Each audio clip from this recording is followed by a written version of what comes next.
Hello, and welcome to Office Hours with Dr. Dan. I'm Dan. Today's video is on the syllabus, and in the simplest form, the syllabus is just the roadmap or the guide to what's going to be covered in class. And the syllabus, it can be very brief or it can be very exacting, very detailed. My syllabus for my classes tended to be very exacting, very detailed, just because I didn't want there to be surprises later in the semester, either for me or for the students. By providing a detailed syllabus, students are going to know what they can expect as the semester goes on, and that just removes the chance for surprises. I mean, a well-detailed syllabus contains things that are going to tell the students how you want your homework submitted, what the formatting criteria are, so there's no surprises later on in the semester. And during my time as a professor, the Texas legislature passed a law that required an electronic version of the syllabus to be available to all students within a few days of class starting, and that law had specific things that had to be included in the syllabus, and that the syllabus outlined in the law had a lot fewer sections than when I traditionally included mine. So I would have the syllabus that covered exactly what was in the law and nothing else, which the students would have, and then I would have my syllabus that had the same things that was in the syllabus required by law, but then the extra things that I wanted to include. That way, there's no issues later on. It's like, here's the syllabus required by the law, and here's mine, and there was not any contradiction between the two. It's just I wanted to have the detail included in my syllabus. So in the event you want to download my talking points, there's information in the description, and I can send you, or you can download from my website, the talking points and also an example syllabus so that you can look at a syllabus and see what I'm talking about. And some of the sections that you may wish to include in your syllabus, again, this is what worked for me. If you don't think it will work for you, then fine, modify the syllabus to make it work for you. But some things may be required by your school or by a law within your state, and others may be totally up to you. So first section is course information. It's kind of straightforward. Where and when will you teach the course? What course is it? Is geotechnical engineering? Where will we meet? What room? What days of the week? What time? So that's in there. If it's your first time teaching a class in a specific classroom, maybe they've juggled things up and now you're teaching in a different building, it's a good idea to go and inspect that room before the first day of class, just to make sure that it has everything you need to teach. Maybe you are a person who uses PowerPoint slides, and if there's no way to broadcast those slides, if there's not a screen in the room, then that's potentially going to be a problem.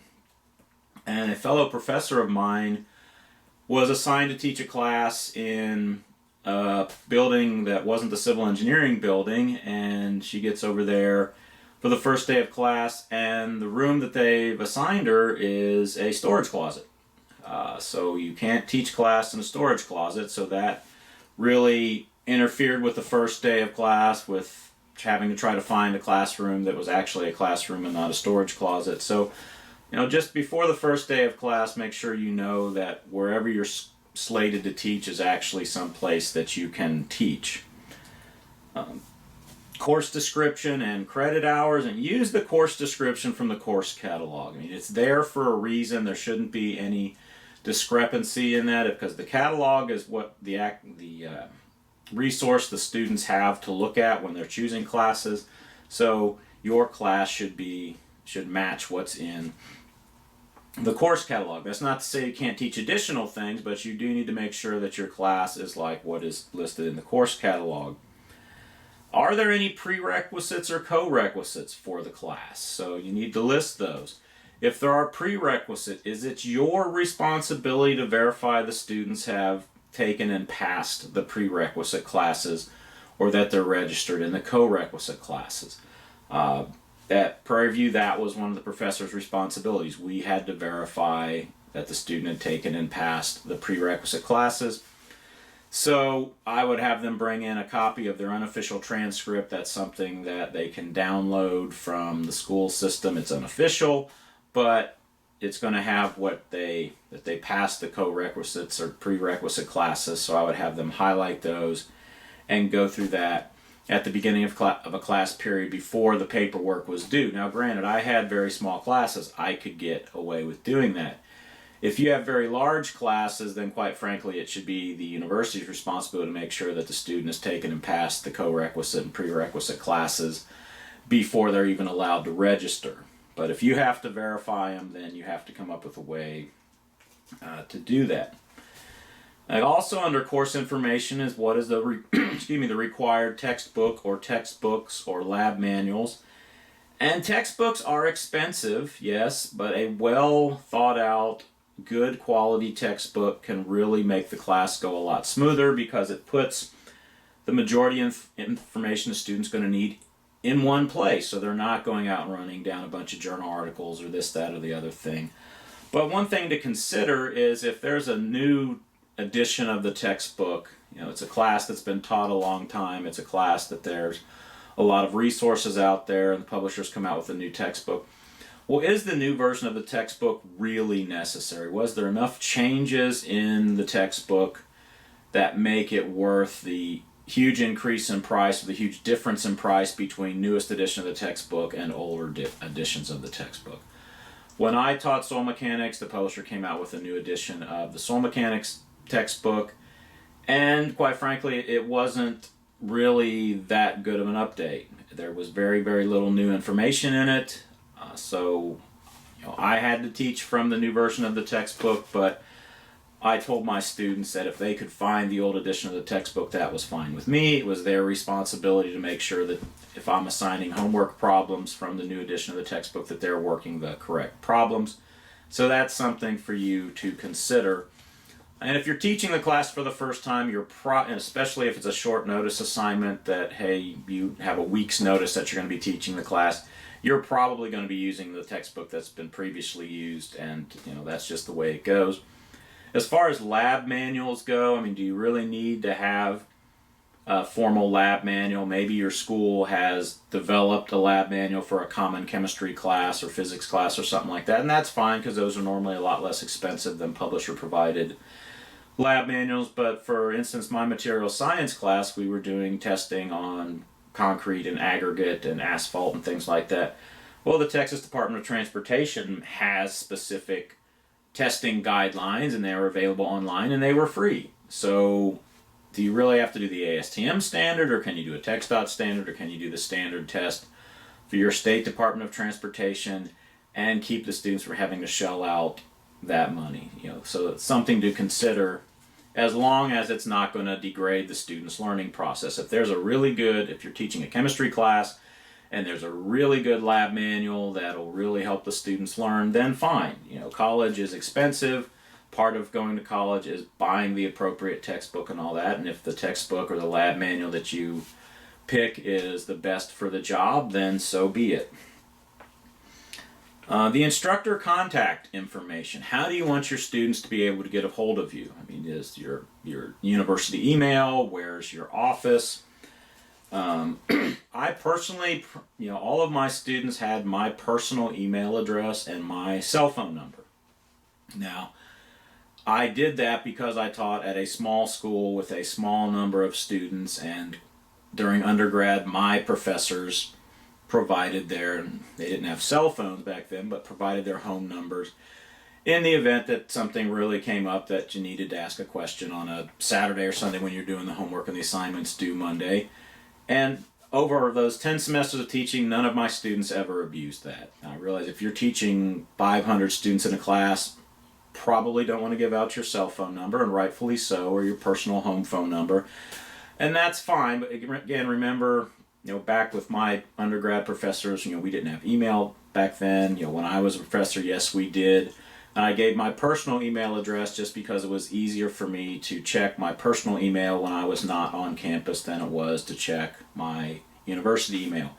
Your university may have a specific rule that says when you're communicating with students, you must use university email. So make sure before you give out personal email address that you're allowed to. An advantage of university email, it goes to the university servers. There's going to be a record. If something comes up that you need to pull a deleted email back, then they'll be able to help you, as opposed to your personal email address.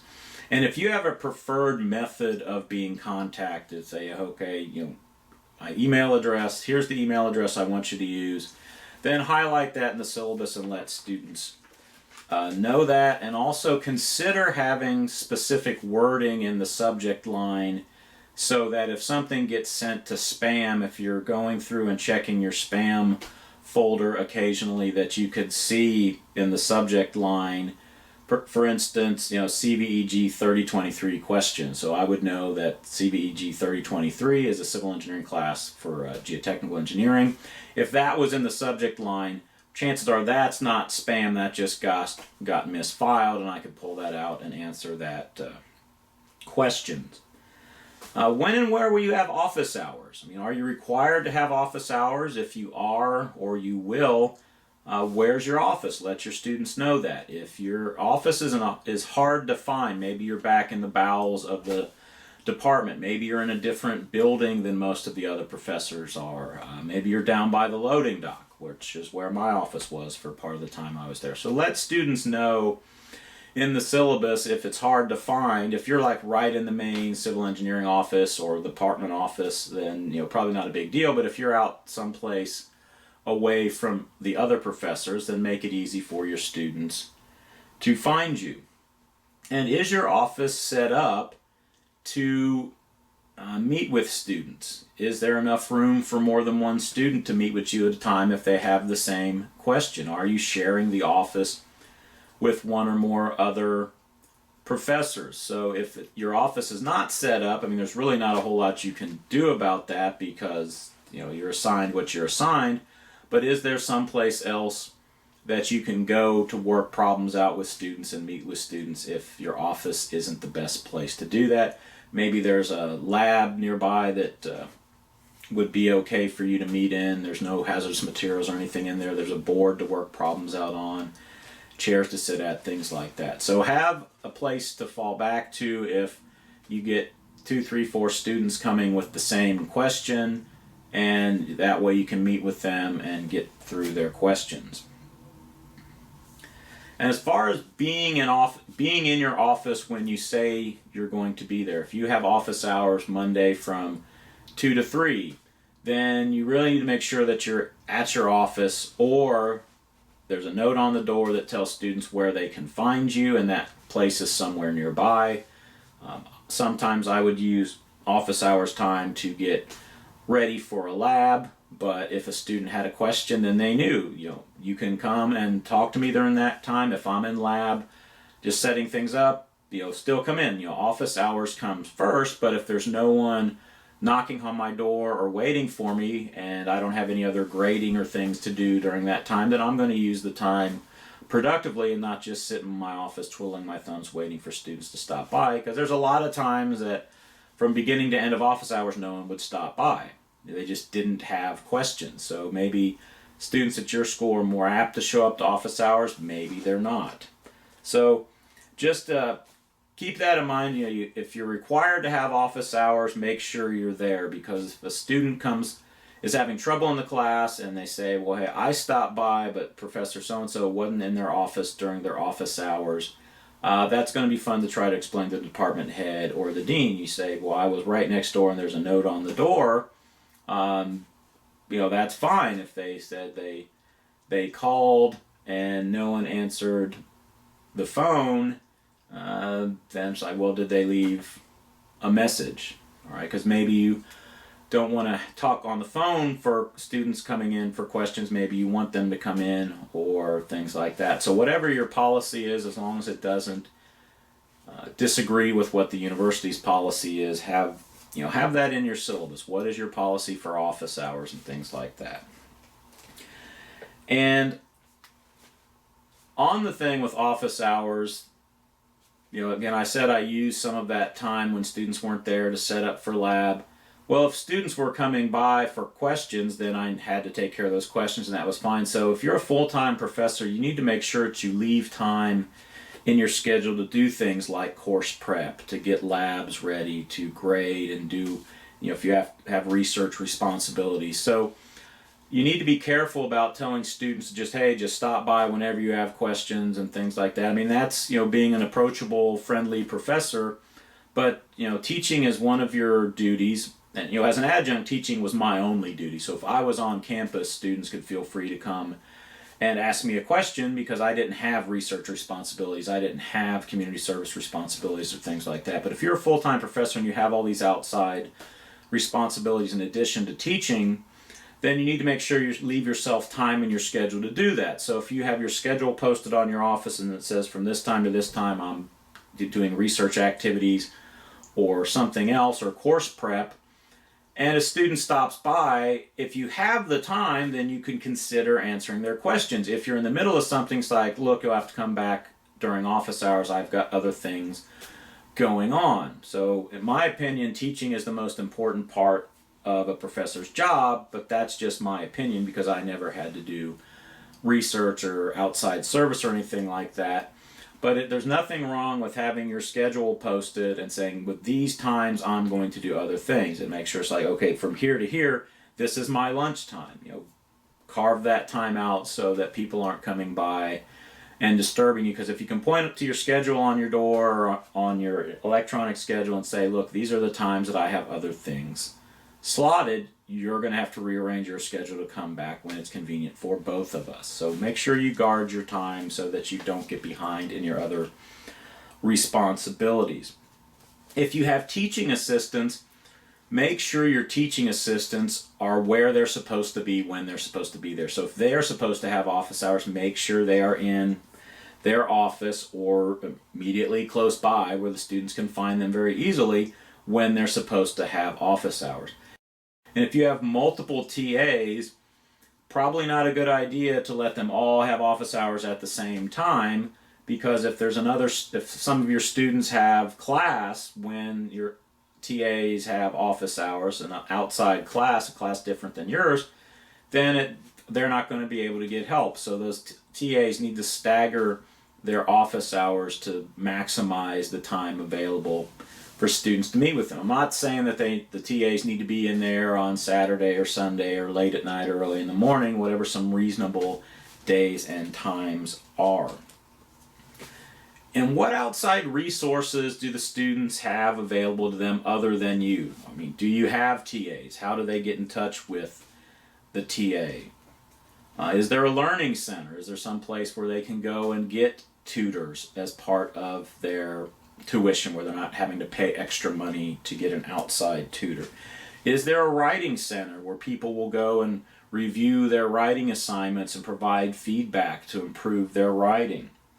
Are there websites or videos or journals or things that you think are worthy of students' time? It's like, hey, if you're having trouble in a physics class, there's all these videos online from these other physics professors who put these videos together.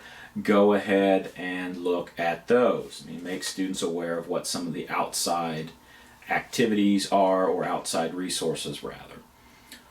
All right, course goals. What is the goal of the course? Why is the student taking that course? I mean, yes, they're probably required to take that course, but what is the purpose of that course? And phrase that in a sentence or two. Yes, there's the catalog description, but there's, what is the goal of the student taking that class? And this is a good answer to have, this course goals. If someone comes up to you, from during a budget cut thing, is, well, why should we keep this course? Why should we keep this course in the degree plan?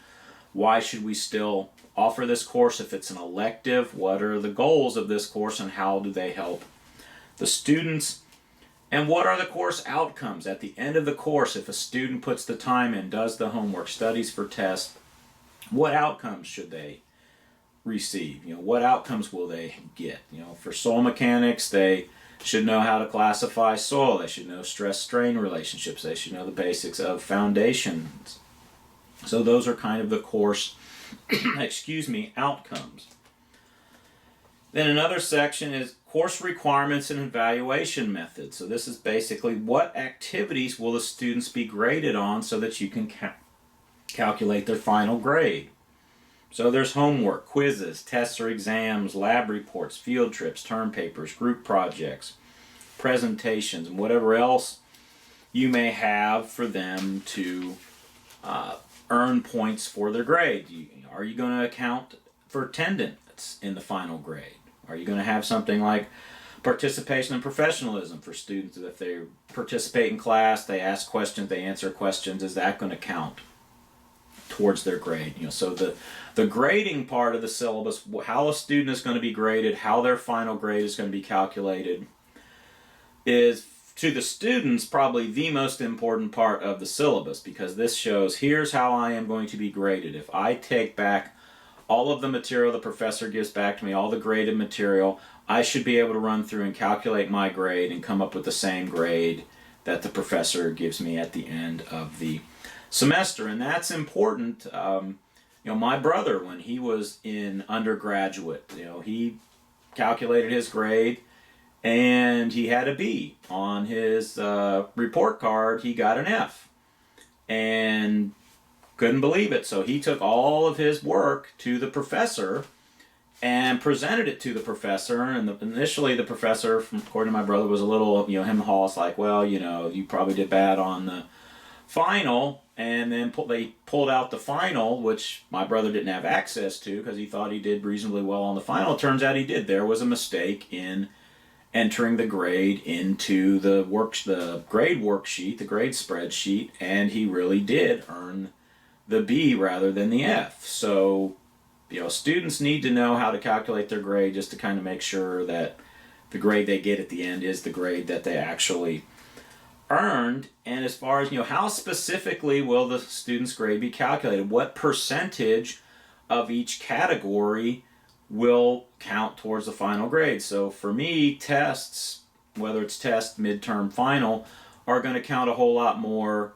than homework and lab reports and attendance and things like that, because those were the tests and exams were testing the students' knowledge of the material. What did they really earn? Because homework, that's something that shouldn't take that long realistically. And then also, unfortunately, it's homework, so there is chance for students to copy homework, to have access to publisher provided material that they shouldn't have access to. So tests really are a good measure of how well did you learn this material.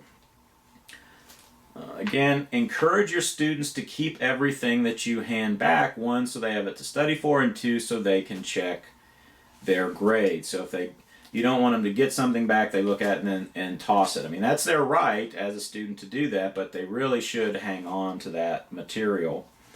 And before you pass material back, make sure that you have double-checked the grading so that grades got entered correctly, particularly if you have students that have the same last name or very similar last name, so that there's not some confusion.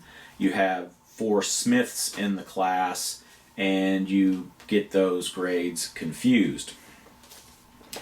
Will the students have an opportunity to earn extra credit? And this is one of those things that up to the professor. Do you have extra credit? Do you not have extra credit? In my first semester of teaching, I was pretty adamant that no, I wasn't going to have extra credit.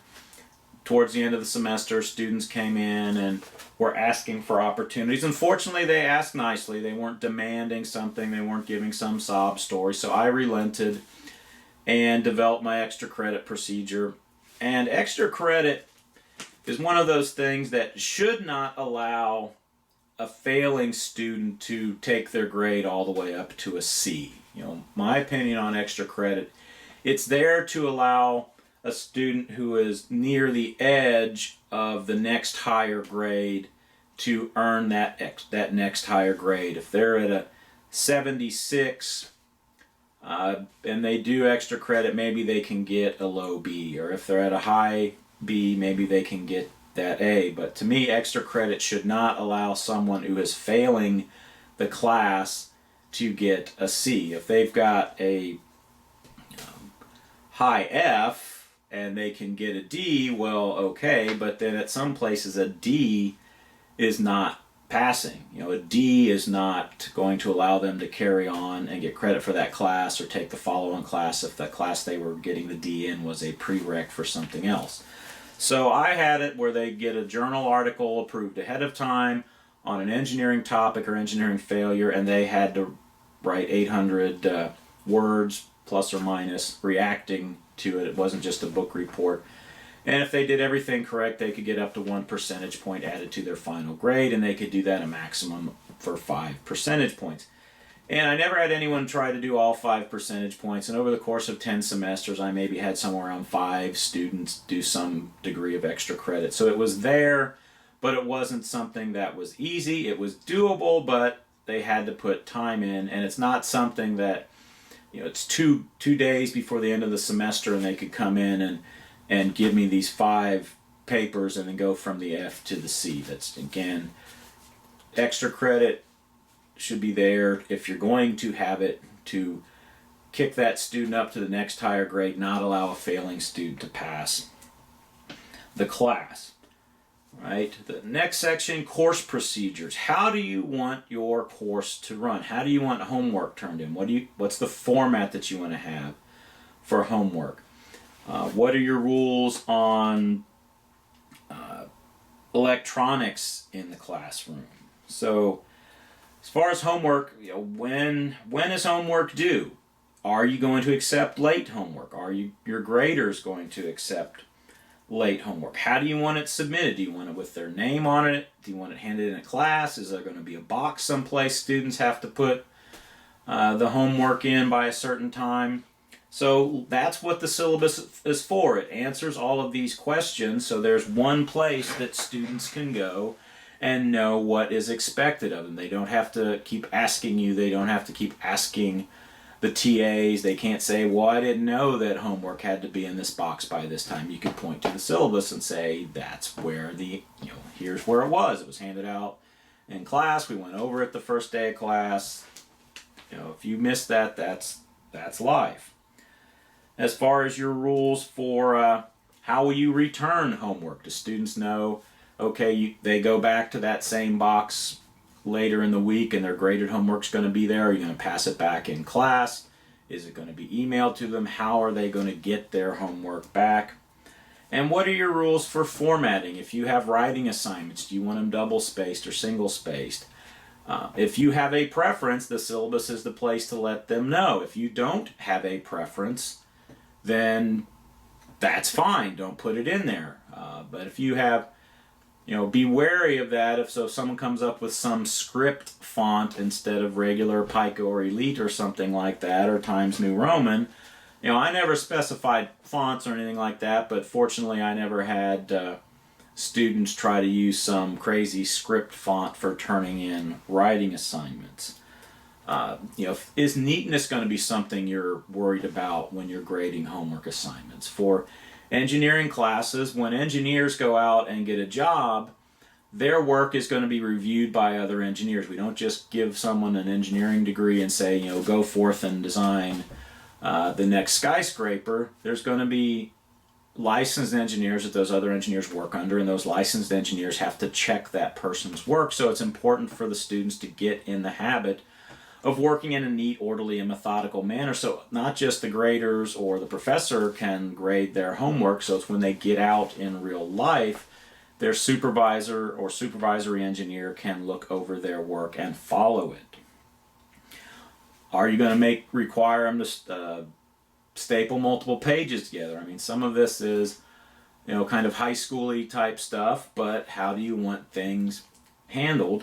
And, if you can bring a stapler to class, it might make your life a little easier than, otherwise, if students are trying to turn in a multiple page assignment without staples on it, let them know that, hey, if your pages get lost and separated, that you as a professor, I'm not going to go in and spend a lot of time trying to put things back together. I mean, it's up to you as the student to turn things in so that they stay together while they're getting graded and being passed around to different graders and things like that.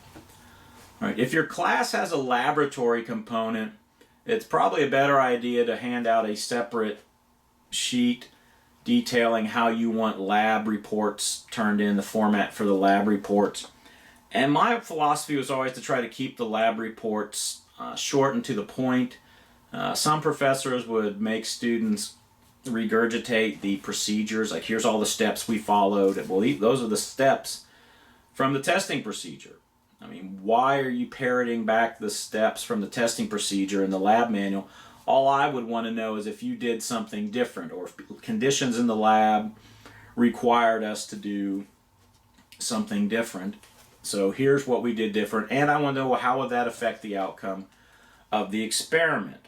Right? Because remember, the longer things are, the more things in a lab report, the longer it takes to grade. So I was more concerned with what are the results, what did those results mean, and if there was some deviation in the experimental procedure, how could that affect the results? I wanted to see that the students could think, not that they could parrot back to procedures, because quite frankly, I've seen a number of engineering lab reports, and they've never regurgitated the procedures. It's just not something that's done in engineering practice. If that's something, if you're teaching chemistry or physics, and that is something that is done in the field in practice for practicing chemists or practicing physicists, then fine, model the class like what a practicing chemist or physicist is going to do.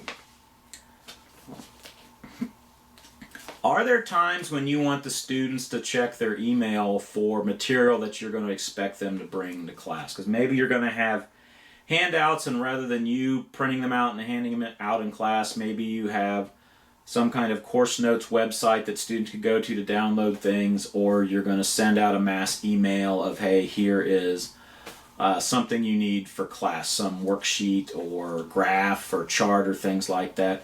So telling your students that, hey, check the email between this time and this time, and if there's something in there, print it out and bring it to class. So if I would have class on Monday, I would say that you need to check your email between noon Saturday and noon Sunday. If it was past noon on Sunday and there was something that I thought they would need for class on Monday, then okay, I would print it and bring it out. So there was kind of a time limit. If I didn't have things emailed out to them by this specific time, then it would be incumbent upon me to print it out and bring it. Otherwise, if I got it to them within that window, they had to print it out and bring it. And the more you teach a class, the less likely you're going to have to do this. But if you're teaching a class for the first time and you're prepping your lecture, and it's like, oh, well, that would be really helpful if they have this. I have 500 students in the class. For me to print this out and copy it and pass it out is going to waste a lot of time. So if they bring it to class, then that's going to speed things up. And what are your rules for tests, quizzes, and exams? Anything like that? I mean, are you going to let students come and go as they please during the test or quiz? I mean, that's disruptive. It facilitates cheating. A student you've passed out the test, they're taking it, oh, I've got to get up and go and come back. My rule was that once the test started, you don't leave until you're done. Test or quiz starts, you don't leave until you're done. If you all of a sudden have stomach issues and you got to leave, well, you're done. All right. So if you're not feeling well the day of a scheduled test, then you go to the doctor and get a doctor's excuse. So I would never physically restrain somebody, and I never had anyone that's was adamant about leaving once the test started, but it was in the syllabus. It was known ahead of time. If we were having test, quiz, midterm, whatever, once it starts, once the test is passed out, you're there until you're done. Right? If you get up and leave, you're done. And what's your calculator policy? You going to limit the type of calculator students can come in? Because some of these calculators have large memory capacities, they have scanning functions, they may be wireless capable. So are you going to kind of limit calculators? One, students should never be allowed to use the calculator on their cell phone. So by and large, those calculators aren't powerful enough or have enough functions for engineering type classes, but then two, it's part of their cell phone. They could search things. So having that in your syllabus, really more for freshman type classes, because after freshman type classes, if they can't be bothered by a calculator, are they really serious about engineering. What is your attendance policy? And just make sure it doesn't conflict with whatever the university attendance policy is, but you need to have some kind of attendance policy. Are you going to let people in late? What happens if someone needs to leave early? Are you going to let them leave early, or are you just going to say, well, look, if you know you have some appointment and you need to leave early, well, just don't show up to class because I don't want you disturbing class. I mean, it's whatever your policy is, as long as it doesn't conflict with the university policy. And just because someone has an excused absence, someone's on an athletic team or someone's going to a conference and they have an excused absence, it doesn't mean that they get an unlimited amount of time to turn in their homework. Someone that with an excused absence that knows they're going to be gone, their homework was, I said their homework still needed to be in by the due date. There's all these nice things called, faxing and scanning and emailing, or having your friend turn your homework in, so that just because, if I assign homework on Monday that's due next Monday and you were going to be gone Friday, Saturday, Sunday, Monday for some tournament or conference, well, you had all that other time to do homework and get it in. So again, whatever your policy is, make sure your students know that. What are your policies for electronics? I mean, the university may have a blanket policy that cell phones go off, get turned off during class. Reiterate that. What is your policy? Again, and if someone forgets to turn their cell phone off and it goes off in the middle of class and they silence it and go on about your business. Don't make a bigger disruption about the cell phone. I've seen some of the videos on the internet where professors had a rule of if the cell phone goes off, you have to answer it on speakerphone. And they got those professors got played April Fool's jokes on, and they were funny, but from the reality of the situation, that is wasting class time.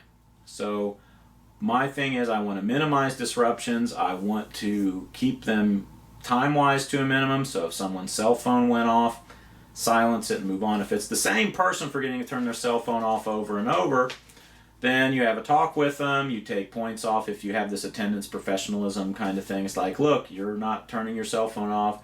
You're losing points off your final grade.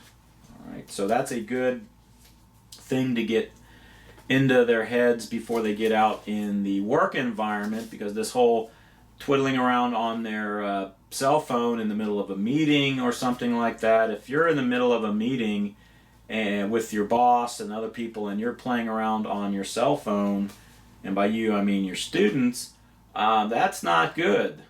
I had a salesman out here at the house, had some work done, and that salesman had a trainee with him. Well, that trainee, while the salesman was making his pitch, was messing around on his cell phone, texting, and the senior salesman called him out on that. And when the kid went out to get some. All right, little flub with the camera. So we're back. Just again talking about disruptions. So you want to keep the disruptions short and to the point. So if someone's not turning their cell phone off on a regular basis in class and it's going off, then you have a talk with them after class and remind them that they need to turn that off. If your cell phone goes off, just silence it and move on. So again, you want to be careful about being a jerk if someone's cell phone goes off, because at some point in your teaching career, you will probably forget to turn your cell phone off, and it will go off in class, and then you'll have to deal with it. So let's keep that in mind. And your general classroom etiquette. How do you expect things to go in the classroom? Are you going to allow food or drink if there's that option?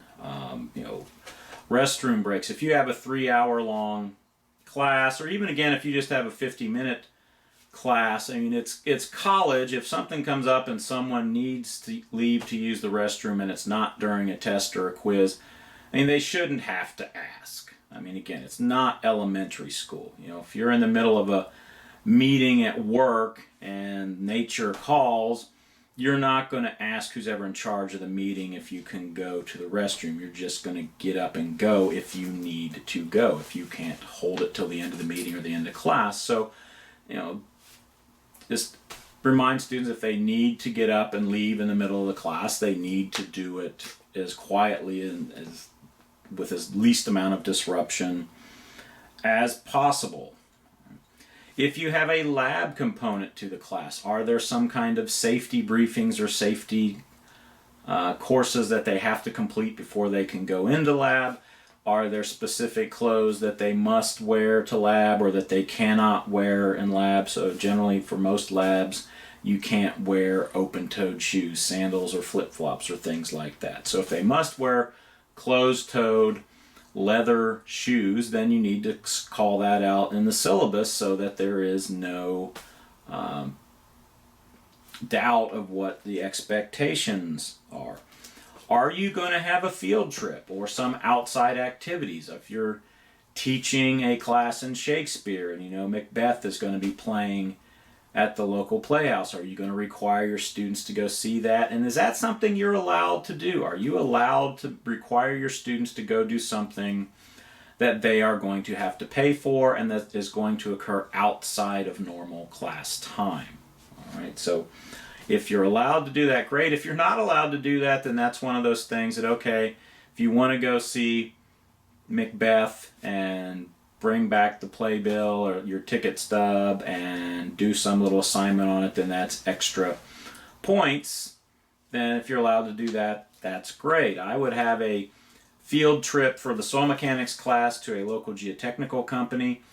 And the way that I was teaching the class, the class was, I had a class, it was met 2 days a week for class, and then after 1 day of class there was immediately followed lab. So I had enough time where I could say, okay, meet here at this geotechnical company, we'll have the tour, and they're done, and that would be less than 4 hours, which covered the 1 hour of class, 3 hours of lab. So I never had to worry about someone coming and saying, well, you're requiring these things outside of normal class time.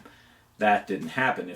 If you don't get lucky enough to be able to work that out, how are you going to handle that? Because sometimes field trips are very valuable. Going to see a geotechnical company or a chemical engineering company or a publisher or something like that can be very beneficial to the students. But how are you going to take care of notifying students of that? And if you have it in the syllabus and you pass it out on the first day, if that's going to be a problem to a student, then they know ahead of time.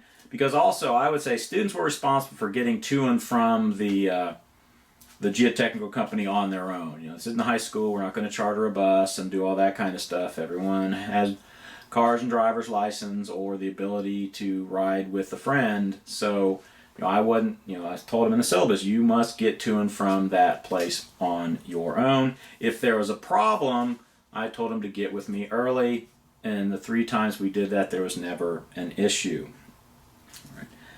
If you want to have an evening test, because maybe your class only meets for 50 minutes, and you're thinking, well, 50 minutes, I cannot give a reasonable test in 50 minutes. I've seen it done where professors, when students are registering for a class, it's on the registration screen that there are 2 nights during the semester from such and such a time to such and such a time that we are going to have tests, and those are required functions. Students must be there. So they knew when they were signing up for the test that there were going to be these outside tests at these times. So if you couldn't make it, then don't sign up for the class. So if you think, well, I can't give a test in 50 minutes, I don't have a lab period that I could maybe use for the test, then consider that. All right, if that's something that you're allowed to do at your school. Next section, tentative lecture schedule. What topics are you going to cover during each class meeting? What portions of the textbook are those lectures going to come from? So students should know, okay, here's what we're going to cover in class. I can read this ahead of time. How many of them actually do that? Small percentage probably. But at least it's like, okay, they're going to know, well, here's what we're going to cover, and your motivated students can be prepared for that lecture. And if you're getting the feeling that your students aren't coming to class prepared, they're just kind of sitting there, and as you're going through the lecture, it's like, wow, this is the first time they've ever heard it, they've not read up ahead of time, then consider giving a short quiz at the beginning of class that's going to cover something relatively simple from what they were supposed to read ahead. And I'm not saying give a quiz every time, maybe every 3rd class on average you give a quiz, so that'll get students like, oh, well, we're losing points by not reading material ahead of time. And the lecture schedule is tentative, but you need to try to stick to that as much as possible so you don't get behind. And once you've taught the class a couple times, you'll know what's a reasonable amount of material that you can cover in a lecture. And just because you have a textbook that has 30 chapters doesn't necessarily mean that you have to get through all 30 chapters in your class. If you realize, well, look, I'm only really going to be able to get through 26 chapters in the semester and be able to cover those topics adequately, well, then just pick the most important 26 chapters, and the other 4 just, oh well, all right? Because you have to prioritize things. If there's, again, I use the example of statics. Three-dimensional statics is something that is in almost every statics textbook, yet that is not something that is used very much, if at all, in practice. Same with polar and cylindrical coordinates. They are in most statics textbooks, but if you're crunched on time and you have to cut something out, there are probably some things that you can cut out. And the lecture schedule, there's generally is where you list when your final exam is going to be. That schedule may not be out, the final exam schedule may not be out by the beginning of the semester. Sometimes it takes the registrar a few weeks to get that schedule together, but if you're going to have a final exam, put in the syllabus that final exam to be determined based on registrar's schedule, and that is going to be something that's required. If that is in fact true, if you are going to have a final exam and is going to be something that is required, then put that, and when you know the date of the exam, you let your students know. Are there holidays in the semester that are going to interfere with your lecture schedule? There were a couple times that I taught material science lab, and that lab was Wednesday evening from 5 to 8. Well, during fall semester. Well, during fall semester, Thanksgiving occurs during that time. So I'm not going to be the kind of professor that's going to have a class the Wednesday before Thanksgiving, the day before Thanksgiving from 5 to 8 p.m. because my students are not going to be particularly happy about that. And you're not there to always make your students happy. But realistically, the university would generally shut down at noon, so there wasn't going to be class anyway. So know what your university's policy is when there's going to be holidays during the semester. Because if you're planning on using that Wednesday before Thanksgiving for some kind of, don't give a test on the Wednesday before Thanksgiving. That's just really not a good idea. Again, you're not there to be popular, but you're not there to try to antagonize people. But then again, if all of a sudden the university decides, the president of the university decides, okay, well, we're going to dismiss everybody at noon on Wednesday, and you are going to give a test that evening, well, now what are you going to do about that test? So figure out what holidays are going to occur during the semester and how are you going to address those. You as the professor probably don't have the right to quote-unquote cancel class, but can you assign some outside thing? Can you assign some internet videos that are pertinent to the subject to go over? Something that's like, okay, I'm not canceling class, but we're not meeting. Here's what I want you to do instead. We're going to have, a virtual class kind of thing. All right. If the class has a lab component, then have the tentative lab schedule so the students know what labs are going to occur. When, where is the lab? Again, if there's probably going to be some kind of safety briefing, safety quiz that has to occur prior to the first lab. And then it's always a good idea to go over any potential dangerous parts of an experiment prior to each lab. All right. Again, we as the professor are ultimately responsible for the safety of the students in lab. Even if your lab is taught by TAs, the TAs answer to you, so you need to make sure you trust your TAs to make sure students are safe. Now granted, in most civil engineering classes, we're not playing with anything that's going to hurt folks. For geotechnical engineering, it's literally dirt and water. But there are some machines that students are using that if they're misused can cause problems. So just make sure you have the safety procedures taken care of, and you have the lab procedures down. And if you've got 3 hours for lab, so like I say the labs that I had, we had a 3-hour block for lab.